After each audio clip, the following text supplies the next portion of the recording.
Assalamualaikum warahmatullahi wabarakatuh. Salam jas merah, jangan sekali-kali Anda melupakan sejarah. Nah, di dalam kesempatan kali ini, Ibu akan membahas mengenai kerajaan maritim Hindu-Buddha dan Islam di Indonesia. Nah, seperti yang sudah dijelaskan kemarin di Zoom, bahwasanya ada irisan materi di materi kelas 10 dengan materi di kelas 11 yang akan kita bahas pada hari ini. Di kelas 10, kita sudah membahas berkaitan dengan kerajaan Hindu-Buddha dan Islam di Indonesia. Hanya saja di sini irisannya berkaitan dengan kerajaan maritim. Nah, kemarin sudah sedikit dijelaskan berkaitan dengan kerajaan maritim. Jadi untuk pertemuan hari ini yang akan kita bahas yaitu khusus berkaitan dengan kerajaan-kerajaan maritim yang bersifat Hindu-Buddha dan Islam di Indonesia. Jadi tidak semua kerajaan Hindu-Buddha ataupun Islam akan dijelaskan secara keseluruhan, melainkan hanya kerajaan-kerajaan maritim saja. Oke, untuk selanjutnya berkaitan dengan kata maritim. Nah, maritim ini berasal dari bahasa Latin yaitu maritimus atau mare yang artinya adalah laut. Berarti suatu kegiatan yang selalu diidentikan atau berkaitan dengan kelautan. Kemudian maritim, sehingga kerajaan maritim berarti kerajaan yang memiliki penguasaan lautan yang luas untuk mendukung kegiatan perekonomian dan politik pemerintahan. Jadi kalau kita gabungkan antara kata maritim dengan kerajaan maritim, yaitu sebuah kerajaan di mana aktivitas perekonomiannya atau mata pencahariannya itu tidak terlepas dari lautan, di mana lautan itu menjadi salah satu objek untuk melakukan perdagangan antara satu negara dengan negara lain atau antara satu kerajaan dengan kerajaan lain. Nah, itu yang disebut dengan kerajaan maritim atau kerajaan yang ada di sekitar lautan. Nah, kemudian sekarang ciri-ciri kerajaan maritim. Yang pertama, kegiatan perekonomian berdasarkan perdagangan atau kelautan. Seperti tadi sudah dijelaskan bahwa perekonomian mereka atau aspek mata pencaharian mereka itu tidak terlepas dari yang namanya perdagangan, di mana perdagangan tersebut dilakukan di lautan atau di pesisir pantai, karena di dalam kerajaan maritim, pantai atau laut itu menjadi sesuatu hal yang terbuka, yang banyak didatangi oleh kerajaan-kerajaan atau bahkan negara-negara lain, sehingga kerajaan maritim di Indonesia pun membuka lautan sebagai bahan atau sebagai ladang untuk perdagangan atau kegiatan perekonomian. Kemudian yang kedua, lokasinya biasanya terletak di sekitar pantai, lembah, sungai, dan juga kelautan. Nah, seperti ciri yang utamanya bahwa kerajaan maritim, kerajaan yang ada di sekitar lautan. Nah, berarti memang kondisinya dilihat dari segi lokasi itu berada di sekitar pantai. Kemudian yang ketiga, terdapat pelabuhan perbekalan yang berkembang, di mana pelabuhan-pelabuhan ini dijadikan sebagai sumber, di mana pelabuhan perbekalan ini yang dijadikan sebagai bentuk perbekalan atau penyediaan hal-hal yang dibutuhkan ketika di dalam proses perdagangan atau dalam segi perekonomian. Jadi terdapat pelabuhan perbekalan yang berkembang. Kemudian yang keempat, menjadi pelabuhan singgah apabila menjalin hubungan dagang dengan luar negeri atau kerajaan lain. Nah, di dalam pelabuhan-pelabuhan ini juga pasti banyak dari negara-negara lain yang singgah ke pelabuhan tersebut, sehingga yang menjadikan pelabuhan di dalam kerajaan-kerajaan itu menjadi berkembang atau bahkan dikatakan maju.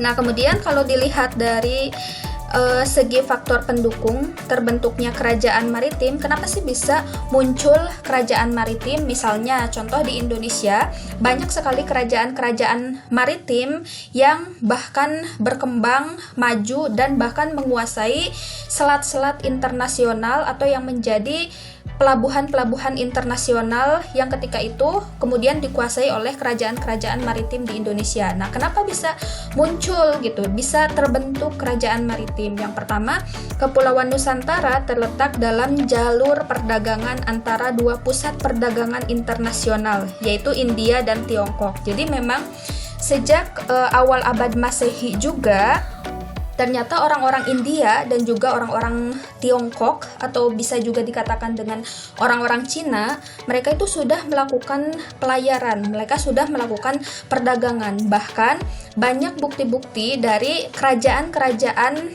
baik Islam maupun Hindu-Buddha di Indonesia yang buktinya itu berdasarkan kepada catatan orang-orang Cina.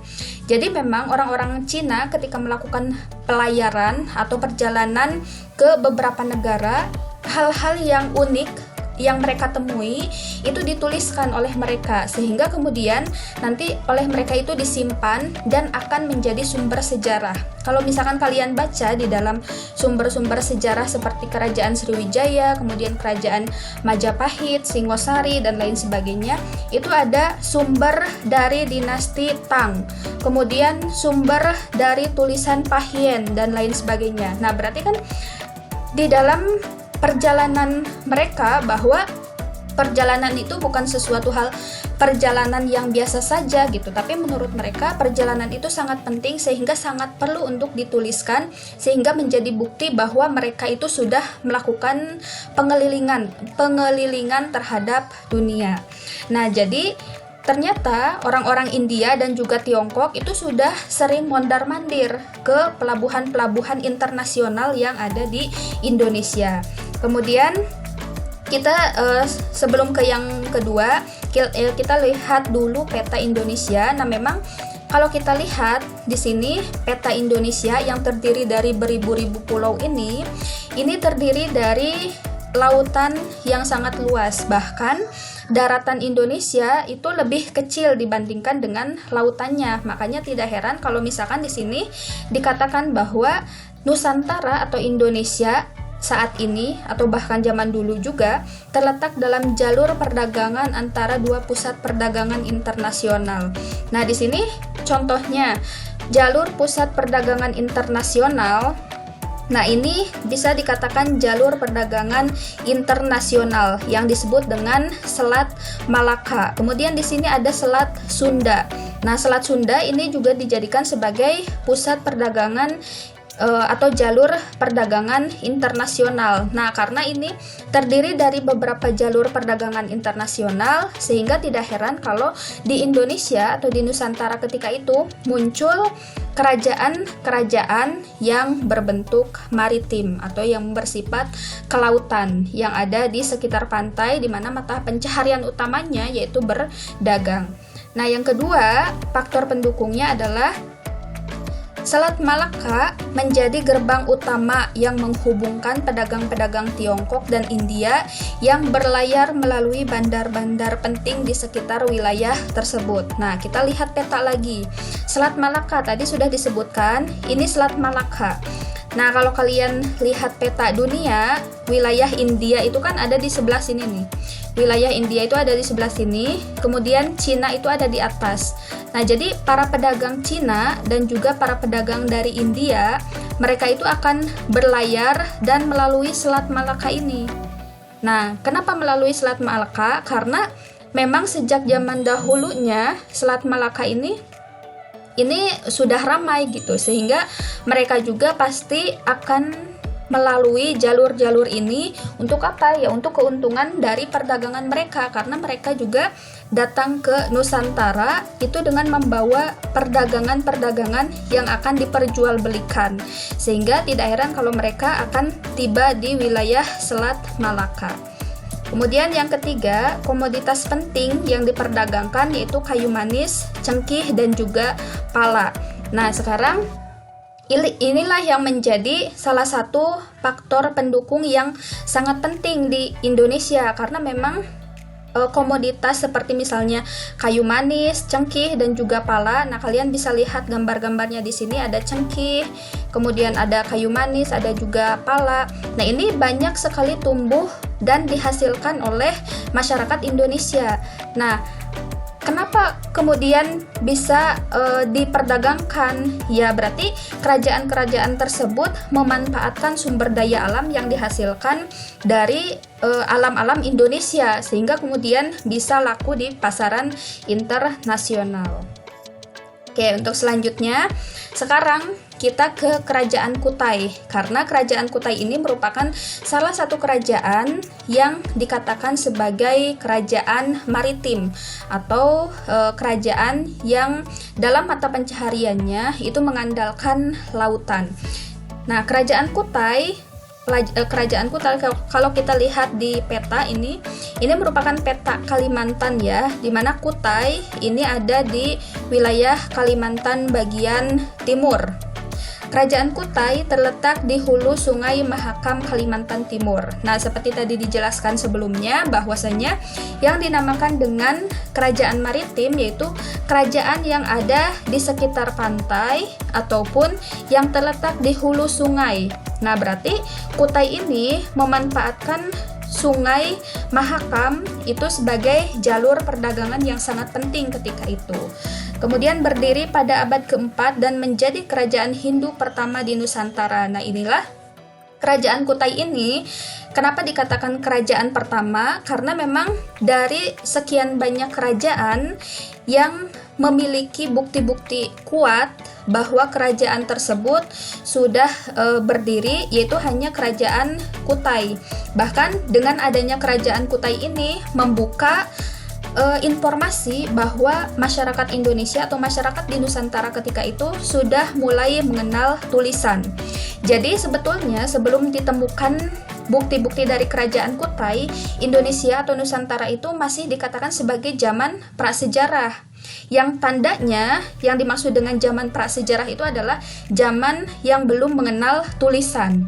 Tapi ketika ditemukannya bukti-bukti kerajaan Kutai dari tulisan yang ada di dalam sebuah yupa, itu menandakan bahwa Indonesia itu sudah memasuki zaman sejarah, karena ciri khas dari sebuah negara sudah memasuki zaman sejarah yaitu ketika ditemukan tulisan, di mana tulisan pertama di Indonesia itu pertama kali ditemukan di kerajaan Kutai pada abad keempat Masehi.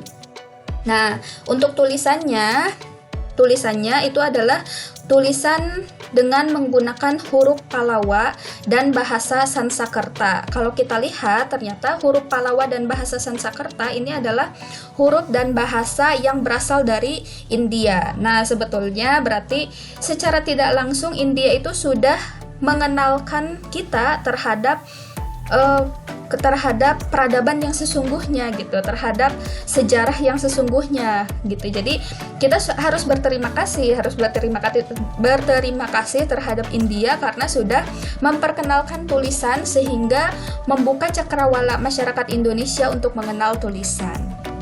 Untuk selanjutnya, ketika itu Kutai dipimpin oleh Mula Warman yang menghadiahkan 20.000 ekor sapi kepada rakyatnya. Nah, di sini raja pertamanya adalah Kudungga. Jadi sebetulnya ketika kerajaan Kutai belum dipengaruhi oleh agama Hindu, di sini sudah terbentuk juga yang dinamakan dengan sistem kepala desa, jadi kepala suku gitu. Nah, sudah berbentuk suku-suku. Nah, di mana suku-sukunya itu dipimpin oleh Kudungga. Jadi pemimpin pertama dari kerajaan Kutai itu adalah Kudungga. Makanya nama Kudungga ini menurut para ahli sama sekali tidak ada campur baur dari India, dari kebudayaan India. Jadi kalau ada campur baur dari nama India itu biasanya ada nama ini seperti ini nih, misalnya Aswawarman, Mulawarman. Nah, ini sudah dipengaruhi oleh kebudayaan India. Nah, tapi menurut para ahli ternyata nama Kudungga ini adalah nama asli dari masyarakat Indonesia. Nah, berarti kan ketika masa pemerintahan Kudungga ini belum dipengaruhi oleh agama Hindu, tapi memang bentuk kerajaan Kutai ketika itu sudah berbentuk suku-suku, di mana Kudungga menjadi raja pertamanya. Kemudian setelah dipengaruhi oleh agama Hindu dari India, dipengaruhi oleh kebudayaan Hindu, nama-namanya pun berubah menjadi nama-nama yang berkebudayaan India seperti Aswawarman dan juga Mulawarman. Di mana Mulawarman ini seperti disebutkan di dalam Yupa ini yang memiliki tulisan atau prasasti ini mengatakan bahwa Mulawarman ini menghadiahkan 20.000 ekor sapi kepada rakyatnya. Nah, dengan menghadiahkan 20.000 ekor sapi ini kan menandakan bahwa kerajaan Kutai itu sangat subur, sangat makmur, sehingga kerajaan itu memiliki 20.000 ekor sapi yang kemudian dihadiahkan kepada rakyatnya ketika itu, gitu ya. Nah, itu salah satu contoh dari kerajaan Kutai. Nah, sekarang kita lihat sistem perekonomian kerajaan Kutai yang menandakan bahwa kerajaan Kutai ini bisa dikategorikan sebagai kerajaan maritim. Yang pertama, sebagai kerajaan maritim, mata pencaharian masyarakat Kutai bertumpu pada kegiatan perdagangan dan pertanian. Nah, kita lihat di sini. Ini ada kerajaan Kutai. Kerajaan Kutai ini ada di wilayah Kalimantan bagian timur. Nah, kalau kita lihat di sini, wilayah Kalimantan Timur juga merupakan salah satu wilayah yang dilalui oleh para pedagang dari Cina dan juga dari India. Nah, ini India. Jadi orang-orang India dan juga orang-orang Cina, mereka itu melakukan perdagangan melalui Selat Malaka. Nah, kemudian mereka melalui selat-selat di wilayah Kalimantan. Nah, kemudian mereka datang ke wilayah Kutai. Jadi Kutai ini memang bisa dikatakan sebagai wilayah yang terbuka juga untuk kegiatan berdagang. Bahkan perdagangan ini dijadikan sebagai kegiatan atau mata pencaharian utama dari masyarakat Kutai. Nah, karena tadi masyarakat Kutai ini tinggal di sekitar Sungai Mahakam, nah makanya mereka itu kegiatan perekonomiannya juga bertumpu kepada pertanian, karena biasanya kalau ada daerah sungai, maka masyarakat juga tidak terlepas dari kehidupan bertani. Kemudian yang kedua, wilayah Kutai sangatlah strategis yang menjadi lalu lintas perdagangan antara Tiongkok dan India. Nah, seperti tadi sudah dijelaskan bahwa wilayah Kutai di Kalimantan Timur ini, karena ini ada di pesisir pantai ya, sangat jelas terlihat bahwa kerajaan Kutai ada di sekitar pantai. Untuk selanjutnya, wilayah Kutai dikelilingi oleh Sungai Mahakam sehingga menjadikan tanahnya subur. Nah, inilah yang menjadi salah satu faktor kenapa kerajaan Kutai tidak hanya mengandalkan perdagangan dari segi kemaritiman, tetapi juga dalam segi pertanian. Kita beranjak ke yang kedua, yang menjadi salah satu bagian dari kerajaan maritim, itu adalah kerajaan Tarumanegara. Kalau berkaitan dengan kerajaan Tarumanegara, nah kalian mungkin ingat dengan yang namanya Sungai Citarum. Sungai Citarum itu kan ada di wilayah Jawa Barat ya. Nah, itu kata Tarumanegara juga tidak terlepas dari istilah Sungai Citarum. Nah, jadi nama Tarumanegara diambil dari kata Citarum, makanya kerajaan Tarumanegara itu ada di wilayah Bogor. Di wilayah Bogor yang berdiri sejak abad ke-5 sampai ke-7 Masehi. Jadi bisa dikatakan sebagai kerajaan yang cukup tua juga di Nusantara gitu ya. Kerajaan ini diapit oleh beberapa sungai besar, di antaranya Sungai Citarum, Candrabaga, Ciliwung, dan Cisadane, dan wilayahnya membentang hingga Laut Jawa. Nah, ini Laut Jawa di sini, ini ada Selat Sunda. Nah, berarti kalau kita lihat, walaupun Tarumanegara ada di tengah-tengah, tapi kan cabang-cabangnya atau wilayahnya itu tidak hanya di sini, tapi meluas bahkan sampai ke Laut Jawa, sehingga kerajaan Tarumanegara, raja-rajanya itu memanfaatkan lautan sebagai mata pencaharian yang utama untuk melakukan perdagangan, sehingga kerajaan Tarumanegara dikatakan sebagai kerajaan maritim. Selain itu, tadi dijelaskan bahwasanya ketika sebuah kerajaan berada di hulu-hulu sungai yang sangat besar, nah maka itu secara tidak langsung menjadi penanda juga bahwa kerajaan tersebut tidak terlepas dari kerajaan maritim. Yang ketiga nih, sebagai cirinya, dengan letaknya yang ada di sekitar perairan, menjadikan kerajaan Tarumanegara disebut sebagai kerajaan maritim karena bertumpu pada perdagangan yang menggunakan sungai-sungai di daerahnya. Ini sudah dijelaskan tadi ya. Dan yang keempat, maksudnya Tarumanegara semakin berkembang di bawah kepemimpinan Purnawarman. Jadi memang setiap kerajaan itu pasti ada satu raja, ada satu pemimpin yang sangat menonjol, yang bahkan menjadikan aspek perekonomian tertentu yang menjadi ciri khas dari kerajaan tersebut gitu. Untuk selanjutnya adalah kerajaan Sriwijaya. Nah, kerajaan Sriwijaya ini merupakan kerajaan yang sangat besar ya. Kalau kita mungkin sekarang mengenal sepak bola, klub sepak bola yang disebut dengan Sriwijaya FC. Nah, berarti kan nama Sriwijaya itu nama yang besar sampai kemudian dijadikan sebagai klub sepak bola gitu. Nah, kalau kita mengenal kata Sriwijaya, itu letaknya ada di wilayah Palembang. Jadi, kerajaan Sriwijaya ini ada di sekitar Palembang, gitu ya. Nah, ini Palembang juga kan merupakan salah satu wilayah yang tidak jauh dari pantai, tidak jauh dari lautan, bahkan sangat dekat dengan Selat Sunda dan lumayan dekat juga dengan Selat Malaka. Jadi tidak heran kalau kerajaan Sriwijaya ini menjadi kerajaan yang cukup ramai dalam segi perdagangan. Bahkan kalau mungkin kalian mengenal atau pernah mendengar bahwa ada kerajaan-kerajaan yang menjadi cikal bakal terbentuknya negara Indonesia. Nah, salah satunya itu adalah kerajaan Sriwijaya, karena dilihat dari segi wilayah kekuasaan, memang wilayah kekuasaan Sriwijaya itu sangat luas, yang menjadi cikal bakal terbentuknya Indonesia juga ketika itu. Kita lihat cirinya bahwa Sriwijaya merupakan kerajaan Buddha terbesar di Nusantara dan berpusat di Palembang. Bahkan kenapa dikatakan kerajaan Buddha terbesar? Nah, ini bahkan orang-orang India pun, orang-orang Cina ini banyak, pokoknya orang-orang di Asia Tenggara ini banyak yang melakukan pendidikan atau melaksanakan pendidikan agama Buddha itu di wilayah Sriwijaya, di kerajaan Sriwijaya.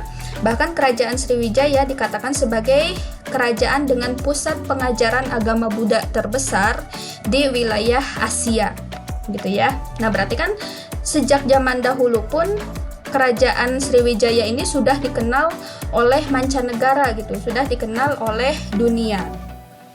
Kemudian ciri yang kedua, wilayahnya mencakup Pulau Sumatera. Ini ada Pulau Sumatera, kemudian Pulau Jawa, kemudian ada pesisir Kalimantan, wilayah Kamboja. Nah, Kamboja ada di sini. Kemudian Thailand Selatan, wilayah Indochina ya, dan semenanjung Malaya atau yang sekarang disebut dengan Malaysia. Kalau kita melihat dari segi wilayah, ini kan bisa dikatakan cukup besar juga, bahkan lebih besar dari negara Malaysia sekarang, lebih besar dari negara Singapura sekarang gitu ya. Nah, makanya kerajaan Sriwijaya ini bisa dikatakan sebagai kerajaan yang cukup besar, bahkan menjadi cikal bakal dari wilayah-wilayah Indonesia. Kemudian selanjutnya, Sriwijaya dijuluki kerajaan nasional pertama di Nusantara. Nah, ini karena bisa dilihat dari segi penguasaan wilayahnya ya.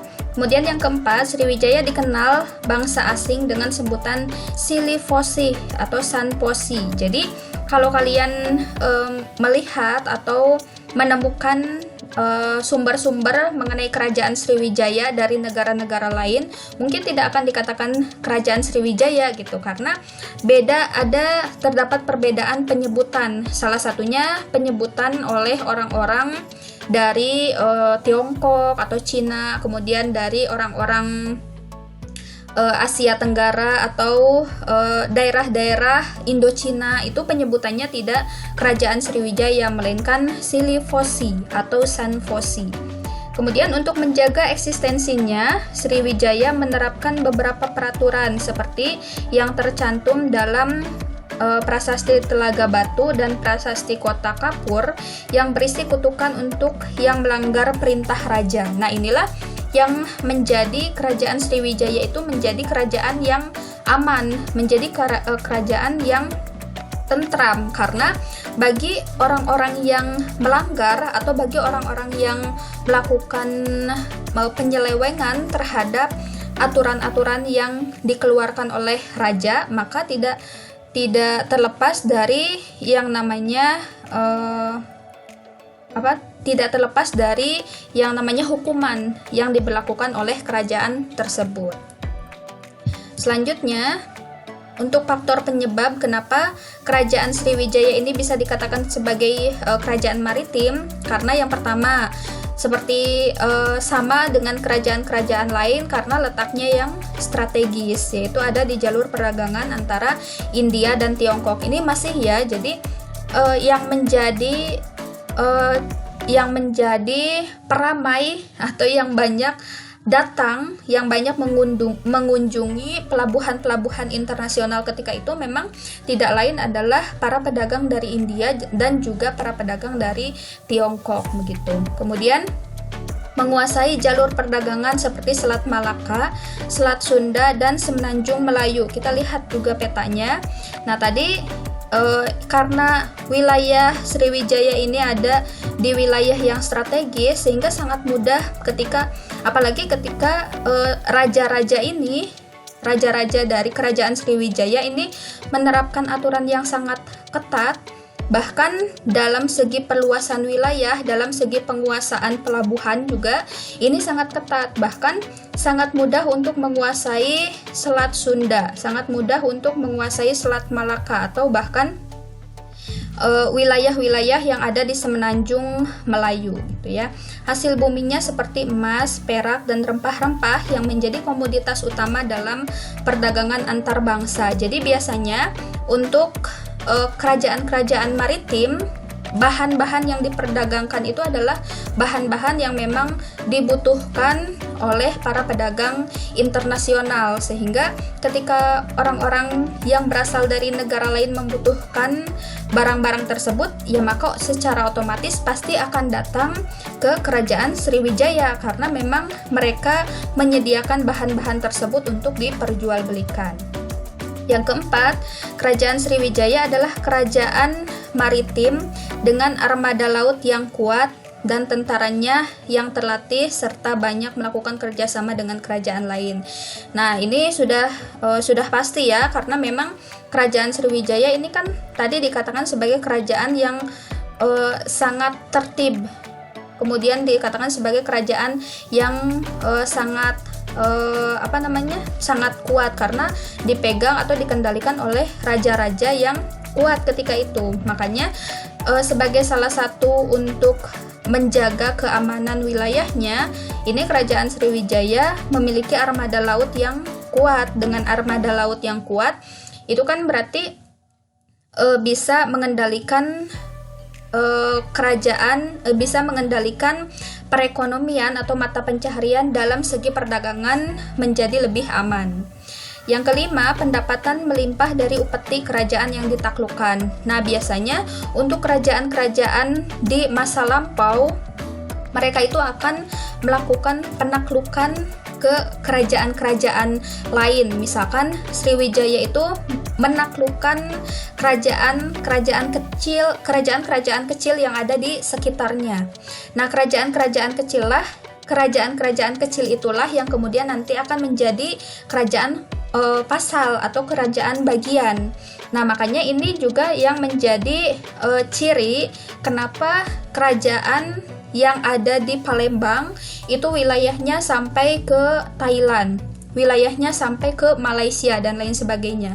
Ya, itu juga tidak terlepas dari proses penaklukan, dimana ketika kerajaan yang ditaklukkan itu kalah, maka secara tidak langsung kerajaan itu akan menjadi bagian dari Sriwijaya dan harus memberikan upeti. Upeti itu seperti misalnya bingkisan. Bingkisannya itu sangat bermacam-macam ya.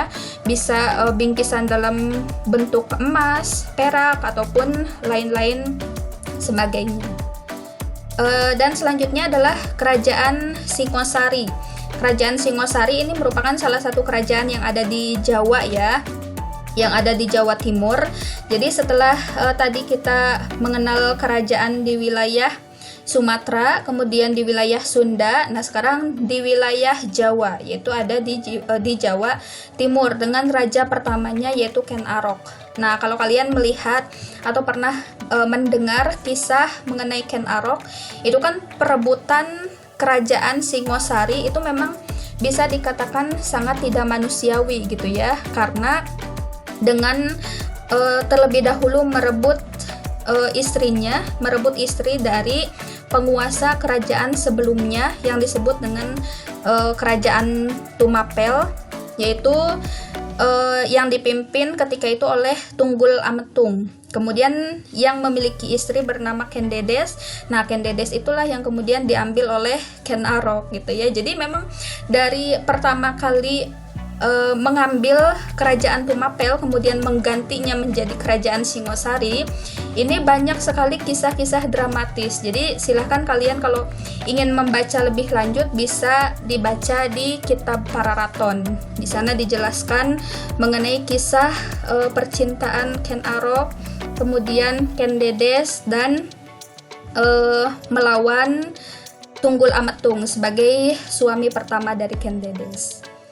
Nah, awalnya Singasari ini merupakan bawahan dari kerajaan Kediri ya, tapi kemudian nanti kerajaan Singosari ini bisa sejajar atau bahkan lebih tinggi kedudukannya dari kerajaan Kediri. Raja terkenalnya itu Kertanegara yang melakukan ekspedisi Pamalayu. Nah, ini sebagai ciri khas dari kerajaan-kerajaan Hindu-Buddha atau bahkan kerajaan-kerajaan Islam di Nusantara untuk memperluas wilayah itu memiliki namanya tersendiri ya, seperti misalnya untuk kerajaan Singosari untuk memperluas wilayah tuh dengan melakukan ekspedisi, namanya ekspedisi Pamalayu gitu ya, yang nantinya ketika menang itu akan menghasilkan wilayah-wilayah yang menjadi bagian dari kerajaan Singosari. Yang keempat, perekonomian berpusat pada pertanian dengan memanfaatkan Sungai Brantas yang juga dijadikan sebagai jalur transportasi. Jadi tidak hanya lautan yang menjadi ciri khas dari munculnya kerajaan maritim, tetapi juga ketika ada pemanfaatan sungai-sungai besar yang dijadikan sebagai jalur transportasi untuk perdagangan. Nah, untuk selanjutnya adalah kerajaan Majapahit. Nah, mungkin ini untuk kerajaan Majapahit sudah tidak asing lagi ya. Bahkan kalau kalian melihat wilayahnya, melihat wilayah kekuasaan dari kerajaan Majapahit, ini kan dengan warna yang oranye kecoklat-coklatan, ini adalah wilayah-wilayah yang menjadi inti kekuasaan dari kerajaan Majapahit. Sedangkan kalau wilayah yang ini warna apa? Warna mocha ya. Warna ini merupakan kerajaan-kerajaan vasal. Nah, berarti kan kalau dilihat dari keseluruhan warna ini dari Sabang sampai Merauke sampai Papua ini menjadi bagian dari kerajaan Majapahit. Bahkan Papua pun ini menjadi kerajaan vasalnya. Kalau kerajaan vasal itu kan menjadi bagian dari kerajaan tersebut, berarti menjadi bagian dari kerajaan Majapahit. Bahkan ini sampai ke Malaysia juga ya. Nah, ini kerajaan Majapahit dikatakan sebagai kerajaan maritim yang wilayahnya cukup luas. Bukan cukup luas lagi ya, bahkan dikatakan wilayahnya sangat luas. Bahkan Muhammad Yamin ini menyebutkan bahwa Majapahit sebagai kerajaan nasional kedua di Nusantara. Nah, ini kalau tadi dijelaskan bahwa yang menjadi cikal bakal dari terbentuknya negara Indonesia yang pertama itu adalah Kerajaan Sriwijaya, Nah, yang kedua adalah Kerajaan Majapahit, karena memang dilihat dari segi wilayah dari Sabang sampai Merauke ini sudah dikuasai oleh Kerajaan Majapahit, sehingga dikatakan sebagai cikal bakal dari negara Indonesia gitu. Sehingga memang wilayah-wilayah Indonesia yang ada sekarang selain dari wilayah bekas jajahan Belanda, yaitu dari Sabang sampai Merauke, juga adalah wilayah-wilayah yang dulunya pernah dikuasai oleh kerajaan-kerajaan besar. Salah satunya adalah Sriwijaya dan juga Majapahit. Nah, pendiri kerajaan ini adalah Raden Wijaya yang merupakan menantu dari raja terakhir Singosari. Nah, memang kalau kerajaan-kerajaan zaman dulu tuh antara satu kerajaan dengan kerajaan lain itu bahkan memiliki keterkaitan satu sama lain gitu ya. Misalkan karena adanya hubungan kekerabatan atau karena anaknya menikah dengan putri dari kerajaan lain sehingga menjadi pendiri dari kerajaan tersebut dan lain sebagainya. Yang keempat, kerajaan ini disebut dengan Wilwaltikta. Jadi misalkan kalian ketika mencari informasi tentang kerajaan Majapahit ditemukan istilah Wilwaltikta, nah itu berarti juga penyebutan untuk kerajaan Majapahit yang mengalami masa kejayaan ketika masa Hayam Wuruk dengan patihnya bernama Gajah Mada. Nah, jadi kalau kalian mengenal mengenai peristiwa Perang Bubat, yaitu perang yang terjadi antara kerajaan Majapahit dengan kerajaan Sunda ketika itu. Nah, ini ketika masa pemerintahan Hayam Wuruk dengan patihnya bernama Gajah Mada. Bahkan atas adanya kejadian tersebut itu kan muncul mitos-mitos bagi orang Jawa, baik orang Jawa ataupun orang Sunda, yang mengatakan bahwa orang Jawa itu tidak boleh menikah dengan orang Sunda, katanya ada mitosnya.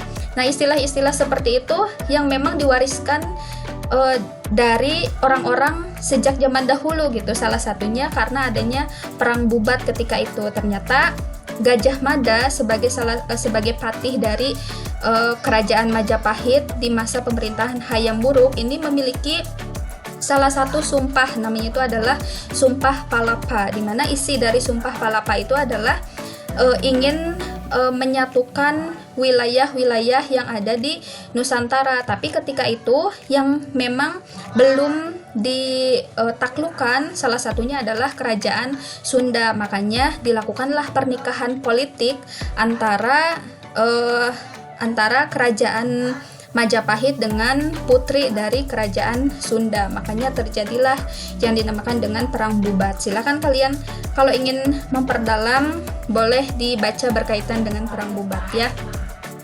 Nah, ini konsep teritorial kerajaan Majapahit. Nah, biasanya memang untuk kerajaan-kerajaan besar ada beberapa lapisan untuk sebagai sebuah konsep dari kerajaan gitu ya. Yang pertama ada negara agung. Nah, setelah negara agung itu ada mancanegara, kemudian Nusantara, dan Mitreka Satata. Nah, jadi silahkan kalian cari istilah-istilah ini, apa sih yang dimaksud dengan negara agung, kemudian wilayahnya itu sampai mana saja, kemudian apa yang disebut dengan mancanegara, kenapa mancanegara ini diposisikan di posisi kedua, kemudian apa yang disebut dengan tahapan teritorial Nusantara, kenapa ditempatkan di bagian ketiga, dan apa yang disebut dengan Mitreka Satata. Nah, silahkan kalian cari informasi-informasi ini. Kemudian nanti kalau sudah selesai dan menemukan informasi tersebut, dituliskan di buku masing-masing, dan kemudian nanti sebagai buktinya kalian kumpulkan di GCR dalam bentuk foto. Oke, untuk perekonomian Majapahit ini perekonomiannya sebagai salah satu dari kerajaan yang bersifat kemaritiman, ini tentunya masih berada di wilayah-wilayah laut yang sangat luas ya, karena memang kalau untuk kerajaan Majapahit itu ada di sekitar wilayah lautan, yang dimana kerajaan Majapahit juga memanfaatkan lautan sebagai sumber dari mata pencaharian mereka. Kemudian memiliki armada laut yang kuat yang dipimpin oleh Mahapatih Gajah Mada dan Laksamana Empu Nala. Nah, seperti tadi kerajaan Sriwijaya, biasanya untuk kerajaan-kerajaan yang kuat itu memiliki armada laut yang kuat juga untuk melindungi dan menjaga keamanan dari kelautan tersebut. Nah, kemudian masyarakatnya menganut Hindu-Buddha.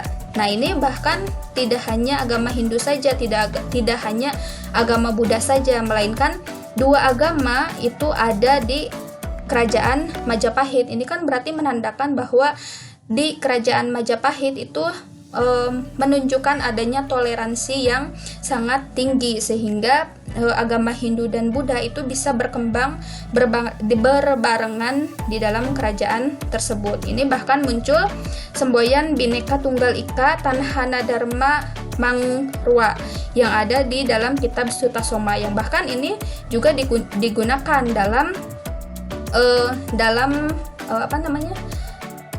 kehidupan berkebangsaan di Indonesia pada saat ini, bahwa di dalam kehidupan itu harus mengunggulkan yang namanya toleransi, karena memang di dalam kehidupan kerajaan Majapahit itu sudah menunjukkan adanya toleransi yang sangat tinggi. Oke, itu saja yang bisa Ibu sampaikan pada pertemuan hari ini. Jangan lupa untuk mengerjakan tugasnya, tetap semangat, tetap jaga kesehatan. Wassalamualaikum warahmatullahi wabarakatuh.